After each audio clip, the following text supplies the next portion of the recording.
So in this video, you'll learn how to add apps to the home screen on your Samsung Galaxy Tab S10 or S10 Ultra.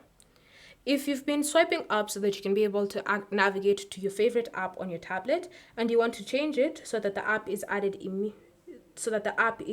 ready for you to quickly access from the home screen, then what you're going to do is just first navigate to the apps drawer, then find the app that you wish to add to the home screen.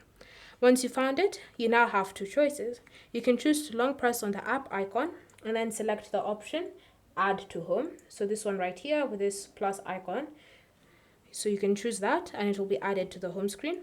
Or you can just long press on the app icon itself like this and then just drag up. When you drag up, it will automatically take you to the home screen. And from here, you can choose which page you wish to place the app icon into. Once you're happy, you can just let go of the screen and that is where the app is going to be placed. So it's up to you to decide which method you'd prefer to use whenever it comes to moving app icons to the home screen. Thank you for watching. If you have any questions or comments, leave them down below and we'll get back to you.